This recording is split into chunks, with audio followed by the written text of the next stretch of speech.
Bienvenida o bienvenido a esta inmersión profunda. Hoy vamos a darle una vuelta a una idea potente que sale de una reflexión devocional. Hablamos del olvido espiritual y de por qué recordar es tan importante. Tenemos varios textos bíblicos sobre la mesa: Josué, Jueces, Salmos, Deuteronomio, 1 Corintios, Juan y también una cita de Elena G. de White. El objetivo hoy es entender bien, porque eso de recordar las acciones de Dios es clave, no solo en plan histórico, sino para nosotros, hoy. Nos metemos en ello. Claro que sí. Vamos a ver cómo recordar no es solo mirar atrás, sino que es algo activo. Construye identidad, sí, pero también protege. Y sobre todo, da base a la fe. Y es curioso, porque algo tan aparentemente simple como acordarse, bueno, tiene unas implicaciones enormes. Vale, empecemos por el principio. El antiguo Israel. Los textos insisten muchísimo en que recordaran las obras de Dios. Casi suena a supervivencia, más que a simple nostalgia.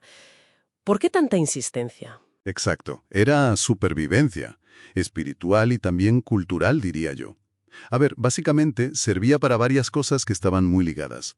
Primero, para mantener vivo el pacto, su acuerdo con Dios. Y con eso, claro, su identidad como pueblo. No eran un pueblo cualquiera. Segundo, como dice Josué, para que los demás pueblos vieran el poder de Dios en acción, una especie de testimonio. Tercero, y esto lo subraya Deuteronomio, para que no se olvidaran de que la prosperidad, el poder conseguir riquezas, venía de Dios, que no se lo atribuyeran a sí mismos. Y ojo, esto es clave, para no caer en la idolatría, en adorar otros dioses y en la apostasía, que es como, bueno, darle la espalda a su fe. Lo vemos claramente en Jueces y en los Salmos. Olvidar traía consecuencias. Y muy serias. No era una tontería, vamos. Y sobre esto de la memoria colectiva, hay un detalle en Josué que me parece fascinante. Ese cambio de pronombres en el capítulo 4, versículo 23, dice que el Jordán se secó ante ustedes, la nueva generación, pero luego recuerda que el Mar Rojo se secó ante nosotros, la generación que salió de Egipto. Qué bueno. Totalmente.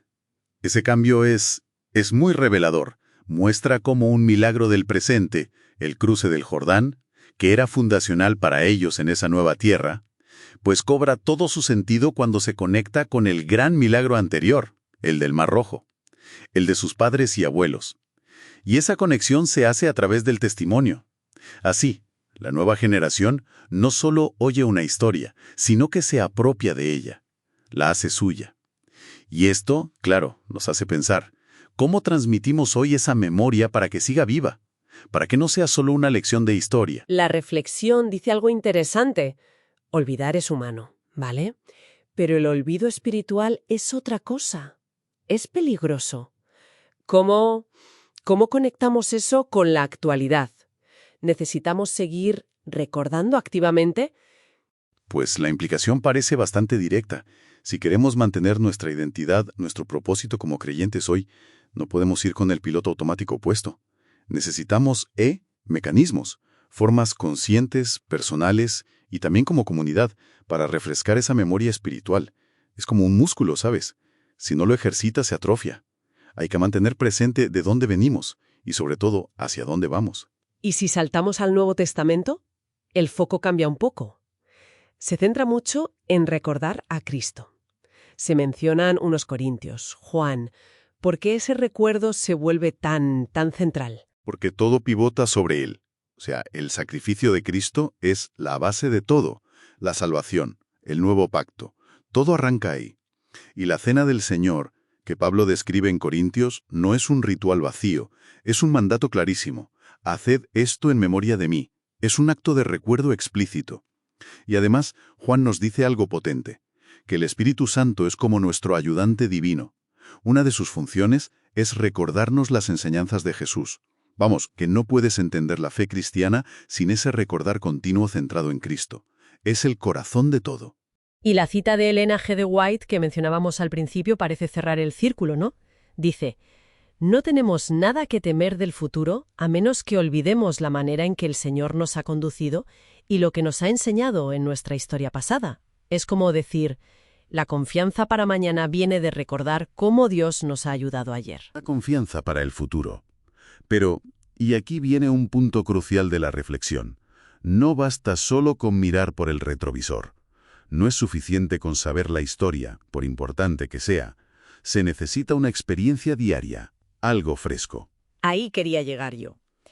Si ya tenemos la historia, los grandes momentos, el sacrificio de Cristo, ¿por qué esa necesidad de algo diario? ¿No es suficiente con los recuerdos clave? Porque la fe no es un museo de recuerdos. Es una relación viva. Ahora mismo. Esa renovación diaria, ese maná de cada día, por usar la imagen bíblica, es lo que da la fuerza, la guía, la perspectiva para hoy. Asegura que la conexión con Dios sea personal, dinámica, no algo simplemente heredado o basado en lo que hicieron otros antes. Es como intentar conducir hoy mirando solo el mapa de ayer. Necesitas la conexión en tiempo real, ¿entiendes? Se trata de experimentar ahora que Dios está presente, que nos guía, que nos ama. Entonces, resumiendo un poco, hemos visto que recordar espiritualmente es muy potente. Forja identidad, nos protege, une generaciones, nos centra en Cristo, pero la clave parece ser que esa memoria histórica tiene que cobrar vida cada día. Necesita una experiencia personal y presente. Justo. Y eso nos deja con una pregunta interesante para darle vueltas, ¿no? ¿Cómo podemos nosotros, individualmente y como comunidad, cultivar esa memoria espiritual de forma activa?